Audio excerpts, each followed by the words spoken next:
I'll call this meeting to order. Putting up a flag in the morning. Perfect. Thank you everyone for coming, and if I could have a roll call, please. Jay Ms. Anchorman. Glidden. Here. E. Flynn. Here. T. Giles.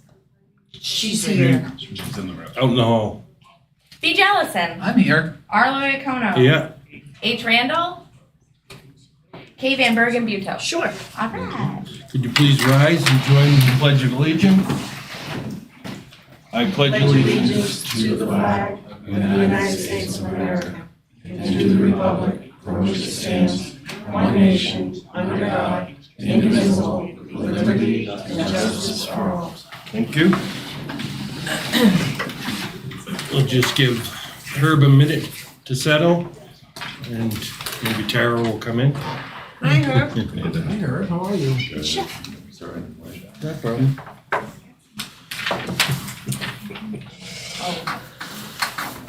So, All of those resignations are as of the 30th. the first item on the agenda is the consent agenda for one motion for the approval of the minutes from March 27, 2025, So moved. and approval of the manifest. I'll second it. Moved by Evelyn, seconded by Chris. Any questions, comments, deletions, Nope. adjustments? Seeing none. All in favor? Aye. Any opposed? The motion carries unanimous. Next is the public comment period. Is there anybody here that would like to speak toward the public comment?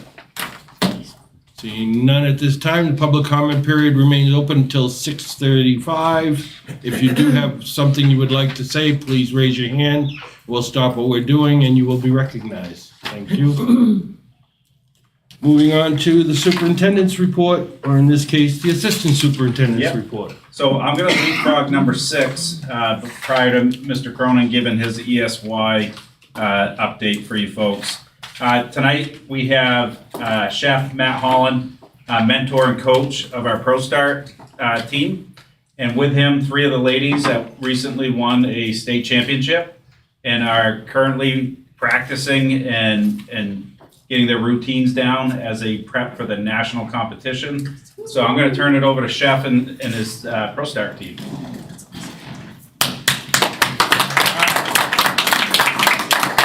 Look at these trophies. Well, hi, everyone. Yep, Chef Holland here. Sorry, I'm not my uniform today. We had a different day. It was a nice little trip over there. The display over there at the Jefferson Historical Society. Nice. And one thing that I really enjoyed looking at it, and I spoke to a few of the students that I was right there with. I said, "You realize that this is really about your backyard?" They're like, "What do you mean?" And you look around on those photographs, and there's 3 depictions of Coas County in there. The Cherry Mountain Slide. There's a very classic oil portrait of Crawford Notch and the Elephant Head. Oh, wow. And then there was also a depiction of some people canoeing up on the Galloway. So that's pretty cool considering it's an exhibit that's traveled all over the land. And I'm like, you see guys, people really, we do live in a very special place up here. And we take it for Yes. granted sometimes when we're just always here. So yes, these are 3 of the very formidable and tough and talented 5-lady team. The other 2 weren't able to make it tonight. They had other engagements and work. But this is the 3rd year in a row the Spartans have won the Culinary Arts State Championship against the very big and mighty schools down below and all over the state. And we're tremendously proud of that. The amount of work that goes into it is tremendous, and of the support that we get here at school, and the support that we get from our peers and the other students in the program is we're all the team. And these are the ones who get to go and represent us all. And we really try to stress that. But the amount of work and the time and the sacrifice that all the ladies have put in researching and developing and practicing and honing their routines day in and day out. It's been such an aggressive practice schedule this year, and I'm so proud of it because I didn't write it, they did. So, I told them, I said, listen, I will give you every hour that you're willing to give yourselves and then some. And, they really wanted to put even more and more and more time in this year. And I said, hey, that's awesome. Let's get after it. Wow. And I would be remiss if I didn't thank all of our sponsors and our co-coaches and all of the people who have come to help us. Just yesterday, we had a practice and we had a visiting chef and the education coordinator for New Hampshire Lodging and Restaurant Foundation up here. And then we had, multiple generations of recent, of Spartan graduates. There was, with, the ladies on the team, myself and all of our other volunteers that came, there was 7 graduating classes from White Mountains Regional since the year 2000 in that space, working with the ladies and helping them and giving them feedback. And that's, shows a healthy culture there with more to come too. We've gotten tremendous financial support where none of the team members are going to need to worry about a thing when we go down to the trip to the Baltimore. We're very fortunate. The New Hampshire Restaurant and Lodging is a class act in covering all the lodging and the airfare and the registration fees. And then for the 2.5 of the days where there's no food involved and all the transportation, many of our partners locally have stepped up, from our friends at the Mountain Club on Loon down in Lincoln, the Wamback over in Jefferson. So thank you to the Hicks and the Hill families for being great supporters. New Hampshire Restaurant and Lodging, Cafe Services, Central Paving, the Lancaster Rotary Club, Berlin City Auto, Passumpsics Bank, Annie's on Main, and Northeast Credit Union have all Wow. ponied up between $300 and $500 to help the cause. And really what's nice is that we don't have to scrape by, counting pennies to get McMuffins at McDonald's, where we're gonna be able to really get them out and really be able to experience what good regional cuisine is down there, and have it really be, a real comprehensive, full encompassing learning moment. I'm gonna hand it off to the ladies now. Maggie is our team captain and returning member from last year with 4 new members of the team. And one thing that's always helps is when we have continuity year over year. Students are only allowed to go to 2 national competitions. So Maggie may be a junior, but this will be her last year competing on the team. She would be ineligible after this. But now we have 4 other ladies who, should they want to be on the team next year, look at all that intellectual capital and experience that's going to be there to help coach and guide the new members of the team coming on board. So we're very grateful for Maggie stepping up into that role, being on the team again, and all the lovely work that she's done and helping really guide everyone to take full ownership. So I'm going to leave it off to you ladies. Talk a little bit about what you've done and what you look forward to. Hello, I'm Maggie. As Jeff said, I'm a returning member from last year. You guys might remember from last year we came in and talked. Last year we placed 17th. We're very happy to be going back. Hoping to maybe get top 10 this year. I'm most excited for really getting able to go out and try more food this year, and I'll pass it on. Hi, my name is Lacey. I'm in charge of the starter this year. I'm most excited for all the experiences in Baltimore and trying new food as well. And I'll pass it on to Emery. My name's Emery and I'm the team manager. I am most looking forward to just all the experiences in Baltimore. Now, Emery's role in the team as team manager, she does not cook, all right? She is basically the coach at comp time and all the practices. I am not allowed to speak with them. I cannot interact with them in any way, shape, or form. It is the hardest thing in the world. I just want to shoot my hand off and bang my head against the wall because I can't. So when you're able to have a team manager and have that 5th person, what Emery does is she is the point guard for everything. She knows the ins and outs of every dish on the menu. And in the event, and let's hope it doesn't happen, someone were to get injured or could not continue competing, Emery could step right into that role and assume that cooking position. So it's been a tremendous amount of brain work, having to really kind of understand all these things, but she dictates to them their timers. She runs all of their, when Maggie goes to get something cooking. All right, Emery, it's going in. All right, boom, she sets a timer. She's gonna give them 30-second runs now. 30 seconds, you gotta check this, you gotta check this. Lacey, you gotta get this next going. You gotta get this, you gotta get this. Really that floor general, or an expediter, as we would call them in the restaurant world. So I couldn't be more proud of the ladies. And Reese Robinson, who's a junior, and Simone Egley, who's in 10th grade, are the other 2 ladies on the team. And they're all wonderful, and I can't wait to get down there. And we're gonna be out shopping for produce 3 weeks from today, right now. And so we fly out on the 1st down to Baltimore. We're staying right downtown Baltimore proper at the 4 Diamond Marriott, all paid for by New Hampshire Restaurant and Lodging. It's a big, beautiful hotel right where the events being held, and we're right there on the waterfront and walking distance to, everything you'd like to see there. It's very nice, and, we're gonna be out shopping for our produce, so, and then we compete on that Saturday. Well, the competition starts Friday, we have to check in, there'll be a big opening ceremony where they'll call in all the teams and really put on a big show. So a lot of it'll be live streamed on the National Restaurant Association's Pro Start social pages. And then also New Hampshire Lodging and Restaurant Association will be live streaming the actual time in which they're cooking as they have the last few years, so. Wait, so what day is the competition? We compete on the second, Okay. no, sorry, not the second. We compete on the third, which is that Saturday. And then I have two questions. One question is, like, as far as the competition, so you go down, it's not like a black box, like you go Nope. down, you already know what's up. Yep. Like you already know what you're doing. And then the second thing is, have you been able to keep in touch with any of the other, like, schools or students, or are they just like the competition, so? Like other I people don't in the know, like, state. is there any sort of Well, like, I mean, the chef instructor from Pinkerton Academy is a Yeah. great friend of mine in the program, and he wants to come up and see a few practices if he can.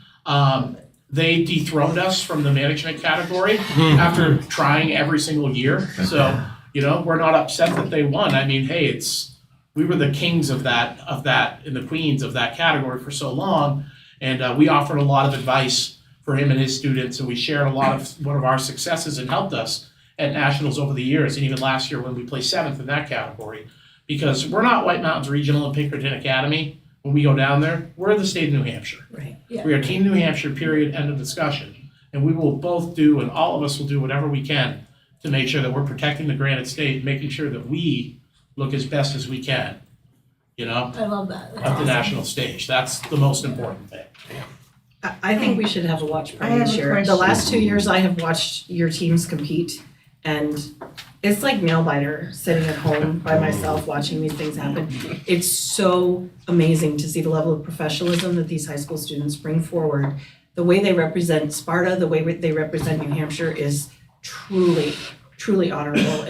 You guys do amazing work, and I think we should have a district watch party on Saturday. Let's do it. Well, thank you. Ms. Flynn? What did you cook to earn those trophies? What was your meal? Sure, you wanna explain your dish, Maggie, and then you can go, and then Emery, you and I will split dessert. Okay. So I prepared the starter, which is a pan-seared salmon with a pan vinaigrette and a salt crisp, as well as a pomegranate apple mostarda. And a mostarda is kind of like a mustard seed jam. And then that is all laid on a slaw of pea shoots and watermelon radish. Wow. And then we've added a nice, beautiful, delicate, crisp tweedle component, which is a really delicate, almost patterned or textured French-style cookie. So it's gonna add, not only does it add nice crunch and saltiness to the dish, but it adds a little bit more refinement and increases the degree of difficulty. Did my cookies pass the test? But more Right. importantly. She said. Okay? All right, I prepared the entree. So I cook a sirloin steak. I also prepare it with Marchand de Vin sauce, which is just a wine merchant sauce. And I cook it down with red wine, veal stock, and some shallots. I also have a tiny potato cake, which is just boiled potatoes that are mushed down with rosemary, salt, and pepper, and formed into little cakes. And I also have some cooked vegetables that are cooked in a garlic butter glaze. A melange of vegetables.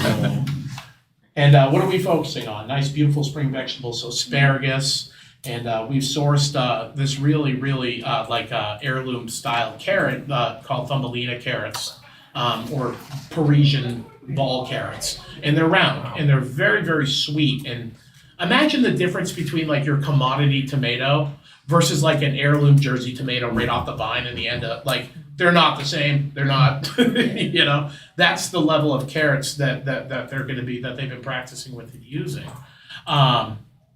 And I just it just love how Maggie's like, yeah, we just kind of do this thing, and it's good, and you know it's gorgeous, and it's super, super tasteful, and the fact that you've practiced enough to be so nonchalant in the description of your dish is pretty impressive. And the reality was like, hey, we're all North Country here. You know, we just want to make like the best like steak and potato dish we could. You know, so we're still us in flavor, Yeah. but we're very cosmopolitan in our presentation and that and the delicateness and the deft hand it takes in preparation and presentation.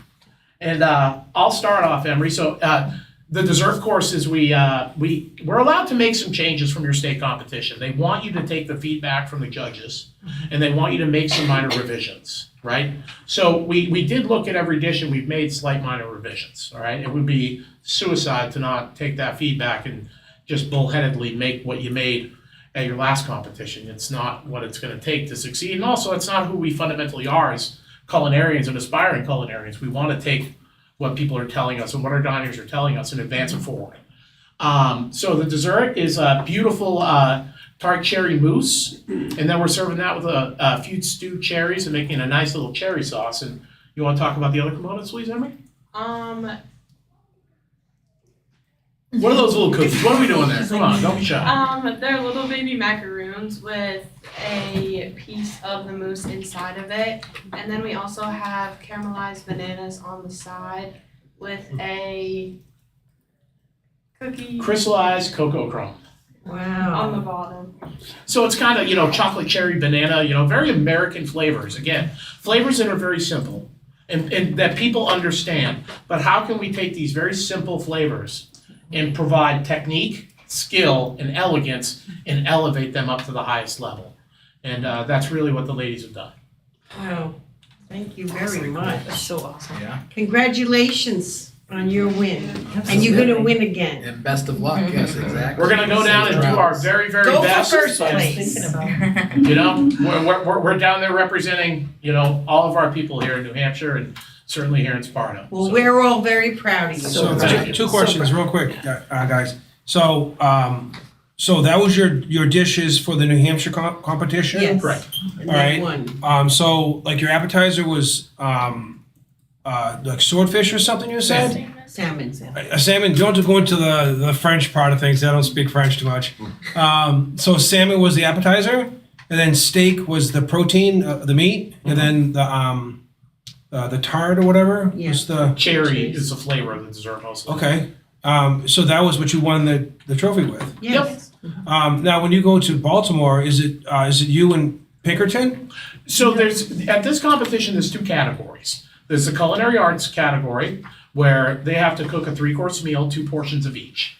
They have, there's a bunch of different phases to it, but real brass tacks, they get 20 minutes to unpack all of their gear, measure off all their ingredients. And this is where Emery comes in a huge play here, because she dictates 14 grams of this, 3 ounces of this, 3 ounces of this. So the ladies, as they're measuring things off, can just unconsciously do it, so they're not second guessing themselves. They're going up, down, right? And like that sped it up big time from last year, right? And then they have 1 hour to produce all that food. Wow. 1 hour to produce their program. And they only get 2 butane burners, 2 8-foot folding tables, in a taped off 10-foot by 10-foot square. The pressure and the confines of that are tremendous. But that's why we practice like we compete, and we have that simulated environment right in the kitchen, and why we also simulate a lot of the distractions and the noise that they're gonna come around. This is a huge conference center floor, like there's gonna be 20 teams going at one point. And some of these states bring huge contingencies. Well, not just some of them, this state's bringing a huge contingency as well, because all of the ladies' families are gonna be flying down or driving down Oh, wow. to That's support great. them, even a couple boyfriends. And I'm very, very proud of that, because the first time we went to a nationals, like, we didn't know. Parents came or whatnot. It's just a couple of people from New Hampshire. We're like, and then we're looking over and Texas has like 70 people there, and they're waving flags and hooping and hollering. No, it is a big deal. And I think that's really, it adds to the energy of the room. Yeah. And the whole energy of the event. It's a very high energy thing, and it's a real class act experience. there'll be all the pomp and circumstance and award ceremony with a big MC and a huge room and beautiful plated meal and then a big elegant award ceremony, and they have industry connection seminars, and they'll have people there doing demonstrations and product representatives and culinary schools there fielding questions if you're interested in going there. And then there's, Coca-Cola's a corporate national sponsor, and there's like free Coke products everywhere you can drink. Of course, they're hooking those customers for life on the sugar, right? They got me, so I'm diabetic, but and they do all that. And it's really it's a big special thing. I mean, last year there was a live concert in opening ceremonies by a Nashville recording artist, and then Who was it? Nico Moon, and he's Zach Brown's ghostwriter. Oh, okay. He I wrote love that you half know of Zach that. Brown band songs. He just started releasing his own material, Okay. like how Chris Stapleton was writing for everybody Yeah. forever, but he just never sang and performed publicly himself. And then there was an Olympic gold medalist, gymnastics, retired Olympic gymnastics gold medal winner that was there talking about success and then kind of mingling it up with the kids after the after party at the award ceremony. And that was pretty darn cool. So when you watch like things like Top Chef and stuff like that, whatever, I don't know, it's completely different, I guess, or whatever. I don't know, I'm not. No. However, so how do you handle like the adrenaline? Because I can imagine that you're just like, how do you handle that adrenaline and the pressure? Or are you so like well rehearsed that you just nail it and you're not even worried about it? We are very well rehearsed. So every practice we have people coming in, we have different chefs coming in, watching what we're doing, asking us questions while we're cooking, and we just have to like focus in and like focus on what we're doing, answer their questions real quick, get back to what we're doing. And it's mainly just staying focused on what you're specifically doing at that moment. And so what do you think gave White Mountains the edge in the state competition? I think it's just all the practice that we do and all the resources that we have. Has nothing to do with chef, right? I think he's in the resource category. I'm a resource when things go well. When they don't, I'm to blame. I'm being- Heavy lies the crown. I'm being Heavy lies facetious. the crown. That's leadership. Yeah, I think it's great. It's awesome. That's awesome, guys. Yeah. Thank you. Thank Wish you you the very best of much. luck. Keep it So up. great. Thank you. Very well done. Thanks for coming tonight. That was a We're great proud of you. presentation too. Thank you. Yep. Have a night. That's very cool. You too. Thank you guys. Have a Appreciate it. great trip. You're gonna love Baltimore. Some of it. All right. Chief, you're right on the Moving border. on. Oh, sorry. Next up, we're gonna hear from Mike Cronin on extended school year updates, and he provided you with student services report. Yes, actually, I'm going to focus on the student services report, and I know Dr. Anastasia provided you with some information about extended school year at your last meeting. I apologize that I wasn't able to be here, so if you do have some questions about that, I'm happy to answer those. Couple of things before I actually get to that report. One, Whitefield School received a very kind and generous donation for special education supplies from the Raymer family a few weeks ago. And I just wanted to publicly thank those folks for watching out for Whitefield School and for students with IEP needs. And we'll be earmarking those funds towards some supplies for instruction at Whitefield School. Second, I just was notified just 2 days ago that both of our self-contained programs, the one at Lancaster School and Whitefield School, who are serving the needs of some of our more challenged and involved students with disabilities, received its long-term approval from New Hampshire Department of Education. We did a one-year review this past fall. We had a few things that we needed to correct, and then I was just notified on, I believe it was Tuesday, that we've received our long-term approval for that program. And I really want to thank the special educators who are staffing that program, as well as the building administrators for the work that they've done there. We're able to provide, as I said, some of our students with some complex disabilities with programming here at their home schools, and I think that's really important. So in terms of the report, the periodic report, I really focused it on two things. One, next spring, this time next spring, we're going to be knee-deep in our formal New Hampshire Department of Education audit of special education programming here in the district. We haven't had a formal audit in quite a few years. The last one that I saw, I believe, was dated 2006. I haven't been able to find one since that time. DOE has gone through a period of time where they haven't been able to get those done on a regular basis. However, all of the districts in the state were notified last year at this time that they were going to be picking that process up. And the hope is that every 6 years, a district will go through that formal audit process. So we're due for ours next spring. We'll get the formal notification next January that our time is due. They've already notified me ahead as part of the schedule. And the process will take from January of 26 through July of 26, which is when we'll get our final report after we've got initial feedback and we've had the opportunity to make any corrections. But what they're going to be looking at is a number of different areas. They're going to be looking at how are we delivering our programs, what does our fiscal management look like for special education, specifically our IDEA and preschool grant. They're going to review student files. They're going to do observations in interventions and related service environments, and then they're going to do interviews with special educators, families, and perhaps some older students as well. So that's going to take a couple of months to occur. In preparation for that, we arranged to undergo a mock audit back at the end of February, beginning of March. And we invited Tara Gear, who's a veteran and a well-respected special educator in the state of New Hampshire, to come in and walk through the student file review process of the audit. And over the course of 2 days, Tara, myself, Christine Stevens, Katrina Noyes, and Kathy Carlson reviewed 25 student files and looked at 32 audit points. That's considered a level 3 of 4 levels of an audit, level 1 being the easiest or the simplest, level 4 being the most complex and having the most audit points. We chose level 3 because we believed strongly at the time that when the state determined what level they're going to actually audit us at, we believed strongly that it was going to be at level 2. However, I wanted to be prepared just in case we missed something. And in fact, I've been notified within the last week that it will be a level 2 audit when they come in. So we've looked at a number of data points beyond what the state will be looking at. And it's a good thing because we found some very strong practices and habits in the district, and we found a few things that we've kind of known have needed some attention, but this really gave us some baseline data as to where we're starting. I believe the third page of the report gives you some percentages of compliance on some of those 32 audit points. And as you can see, quite strong on the majority of them. And then there are a couple that we've got some significant improvements we need to make.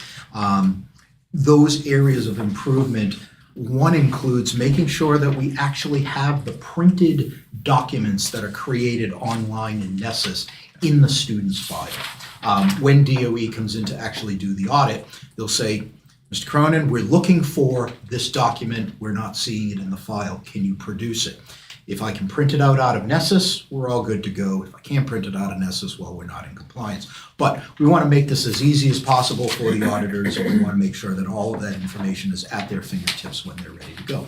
The other reason why that's important is because if a student is transferring from our district, goes someplace else, and the file is requested, we can very quickly make sure that the receiving district has everything that they need when the student transfers if it's already printed and in the file. So that's one of the areas we need to take a look at.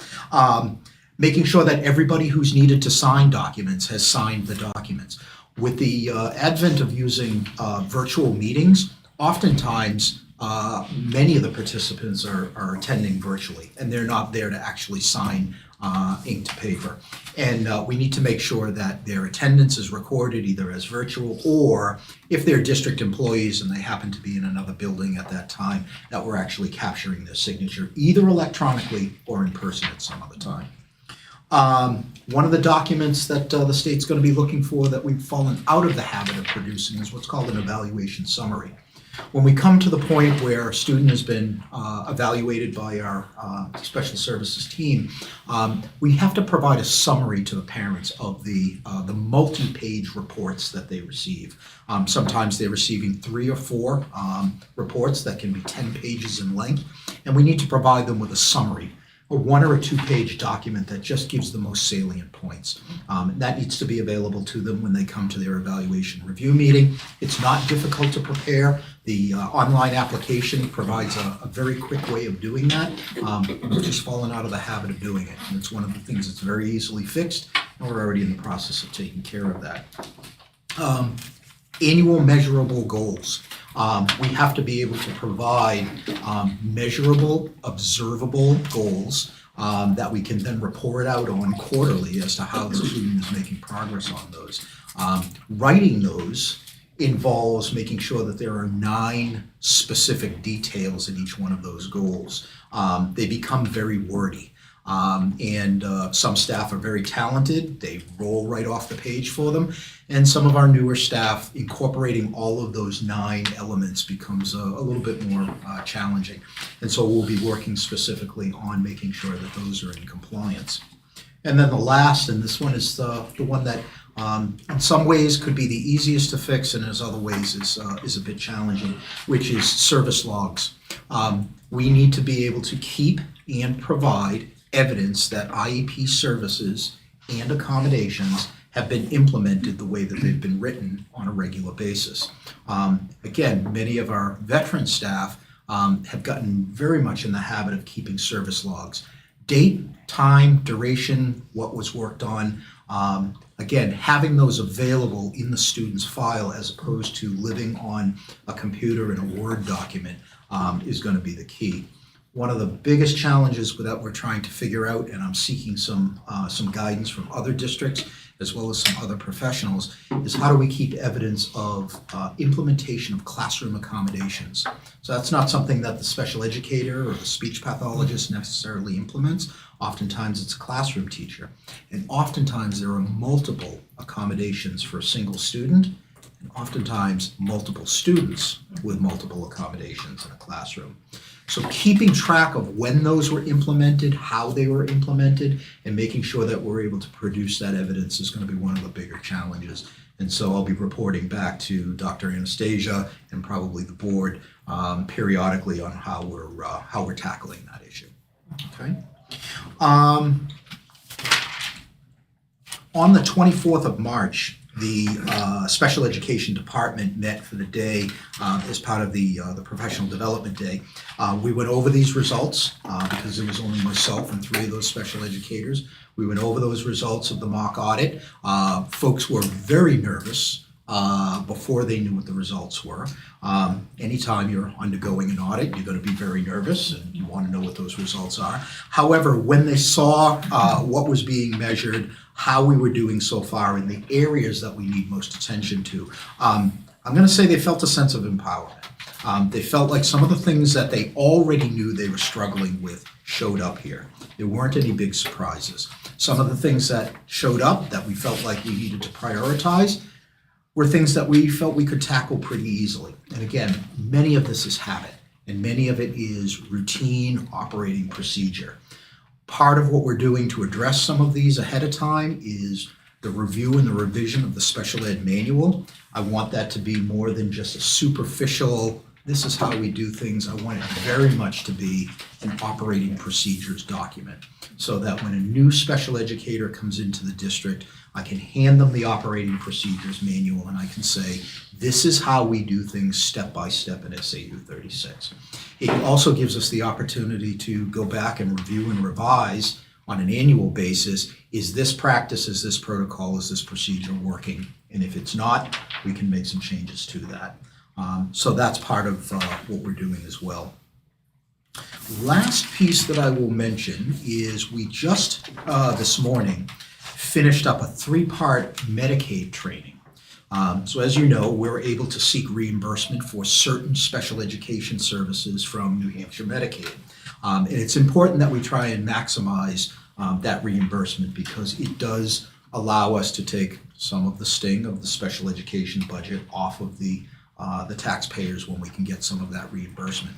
So over the course of the year, myself and some administrative staff did some training on Medicaid practices. Our special educators had a half-day training, and then today our related service providers, speech, OT, school counselors had some training as well on how to go about working within the special education process as it exists to work in some of the Medicaid requirements as well. The last step in that, the fourth step, is going to be a Medicaid mock audit, where those three special educators, myself, and a Medicaid consultant are going to review probably 15 student files for Medicaid compliance to make sure that the information that we're putting down on paper supports our request for Medicaid reimbursements from the state of New Hampshire in case we ever have a real audit. I want to make sure that our practices are as aligned with those regulations as they possibly can be. And again, identifying any areas of weakness before they become true issues with a true auditor. Okay? And I'll report out to you folks once that audit's complete, what we found, where we need to go with that as well. Okay? Thank you. Any questions that you folks might have? I'm really excited to see the work being done around providing a meaningful tracking device for classroom teachers for those accommodations. Just speaking from personal experience, working with the administrators and the special ed teams, those things get very thoughtfully created in a plan, and the struggle is in like how to do that as part of classroom management in the regular ed classroom. And so I think being thoughtful about a tool that is easily usable and meaningful for the regular ed teachers is a really good idea. Yeah, there's a compliance aspect to that, but there's also a performance aspect to that, because if we're implementing those accommodations with fidelity, but the student is still meeting with struggles, that is an important data point for us to then go back and say, this isn't working, we need to try something else. Yeah. So, thank you. That's excellent. Thank you. Thank you, folks. Thank you. Thanks, Mike. Okay, and the last thing underneath the superintendent report is just a list of new hires. At the last board meeting, we authorized Marion to start the hiring process so that we don't lose out on potential candidates. There are some coaches here. You'll see a coach for next year already. As Carrie has her end of year reviews with these coaches, and they signify they're coming back, we are gonna move forward with just getting them hired now. Because coaches are getting harder and harder to find, so. Any questions on the hires? If so, we'll probably need to talk about it non-public. Okay. Thank you. Okay, moving on to Director of Finance, Melissa. You have your new budget status. At the moment, we're at 530,000. The principals and their administrative assistants are starting to really work through closing POs that they can, opening new ones for the rest of the year to project our expenses. And I'll be continuing to work on closing out our revenue and projecting some other expenses to try and get, keep this as updated as possible. As we get closer to the year, it should get a little bit more and more accurate, we hope, so. Great. Another update I have is we met with myself, Treasurer Stephanie, not other Stephanie, just the treasurer one. Ben, and interested party in our, attempt to get our best interest rates. We kind of shifted focus during that meeting. Following that meeting, Steph reached out again to some of our local banking industries, and we're starting to get some positive returns. So I think we're gonna be able to move in a good direction soon, so. Good. That was good. Positive from our current institution. As a matter of fact. Excellent. So that was good. Great. And that's all I got. Thank you. Any questions for the Finance Director? Moving on to School Board Committee reports. Before we get to the, didn't hear from a lot, but Chris, you said you wanted to stay where you were, right? And Tara was going to come on to personnel, although she won't be at the next personnel meeting with Ben and I. Herb, you wanted to stay pretty much where you are? I'm okay with that. Okay. And then James is going to go on to facilities, and Evelyn is going to chair facilities. So, moving on to committee reports. It's First- scary, Willow. I get your back. Ed programming. We met last week, Last week, right? Where we had a great conversation with staff, led by Mr. Scott, about continuing efforts to contemplate models for the movement of 7th and 8th grade to the regional campus. We've got a presentation for the board coming up, and sorry, Rob, I don't remember the date we were gonna do Yep. that. So we've earmarked it for the first meeting. No, the last meeting in April, correct? Okay, yeah, So the Yes. next meeting. so Yeah. 2 weeks. Yeah, and basically, to back up Chris, our conversation focused on, we know enrollments are going to continue to go down. And in fact, in 2 years, when our current junior class is out, there is a pretty good dip in district-wide enrollment. So we are gonna present some scenarios to you of staying status quo, of a 7-8 transition to the high school, and then a 7-8 transition to the high school with potentially a redistribution of how we operate our elementary schools.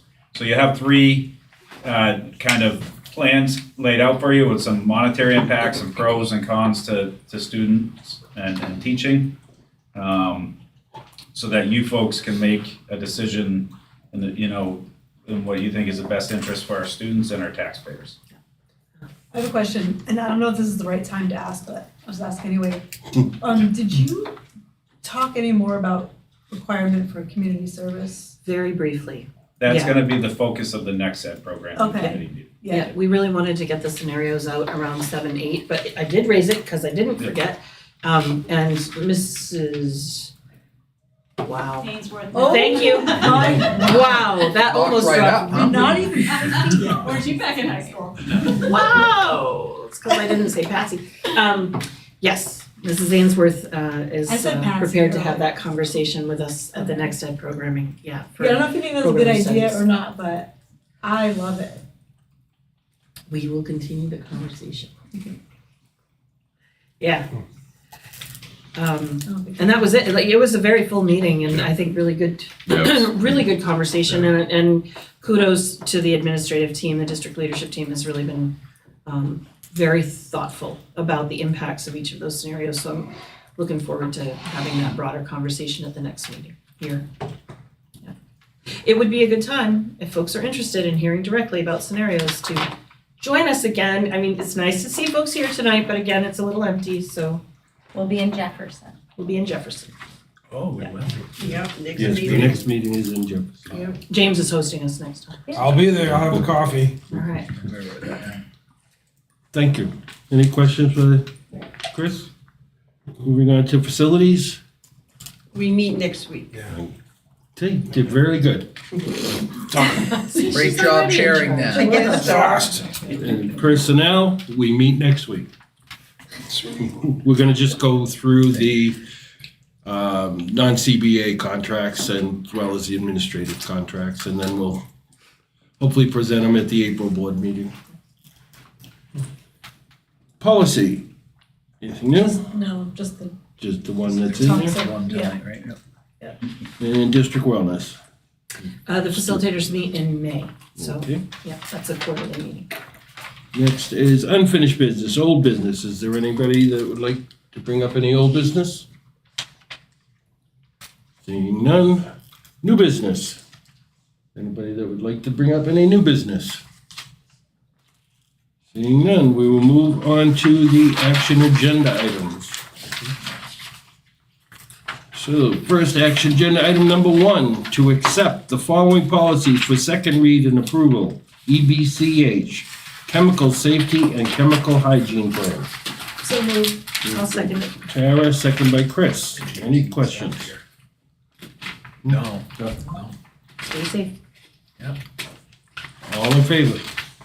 Any opposed? The motion carries unanimous. Action agenda item number 2, to accept the following resignations. There are a couple additions since the agenda went out. Melanie Donahue, LES, Lancaster Elementary School music teacher, effective June 30th, 2025. Jessica Kenyon, Whitefield Elementary School, Assistant Principal, effective June 30th, 2025. And an addition of Shannon Manoli, White Mountain Regional High School, English teacher, effective June 30th, 2025. Do I have a motion? So moved. Moved by Chris, I'll second that. second by Evelyn. Does that mean we're looking for 2 music teachers for next year? Because Jenny left too, right? Yeah, so, We have a pretty good yeah, candidate okay. in the pool. We need to. We need 2, 1 for each elementary school. Okay, you got a plan, is what You you're got a saying. plan, is what you're Okay. saying? All right. Any other questions? All in favor? All right. Any opposed? The motion carries unanimous. Action agenda item number 3, to approve the contract with Education Resource Consortium through December 31st, 2026, in the amount not to exceed $35,000 to be paid by the Bar Foundation grant, and there's a request for a motion to table this until the next meeting. Yeah, I'd make that motion. Motion to table by Ben, is there a second to table? I'll second it. Seconded by Evelyn. I have some questions about this that Marion should be here to answer, probably to guide us before we make any decisions. So we thought it was best to just wait for Marion to be back in 2 weeks. Okay. So a motion was made, second to table at 9:03. Is it, any other questions? All in favor? Sure. Any opposed? The motion carries unanimous. Before we get to action agenda item number 4, we do have need a motion to go into a non-public session in accordance with RSA 91-A:3, Section C. We will have one item to discuss when we come out, and we should not be too long if you want to hang around. So do I have a motion? So moved. Moved by Ben, second by Herb. Roll call, please. Steph? Jay Ackerman. Yes. E. Flynn. Yes. T. Giles. Yes. B. Jellison. Yes. Arlo Icono. Yes. H. Randall. Yes. K. Van Bergen. Yes. Are we going?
Apologies. If I could have a motion to return to public session and to seal the minutes. Second. Moved by Chris, seconded by Nope, that Tara. was Tara. Close. And Ben. Seal the minutes. What, I mean, you It did sound like Chris. Indefinitely. This side of the room. Yes. You got it right, Steph? All in favor? Any opposed? The motion is unanimous. So we are returned to public session, and we will move on to action agenda item number 4, to waive tuition and accept the enrollment of a foreign exchange student for school year 25-26. So moved. I'll Moved by second that. Chris, second by Evelyn. Any other questions? All in favor? Any opposed? The motion carries unanimous. And that concludes the action agenda. Thank you for coming. This meeting is adjourned. Yes.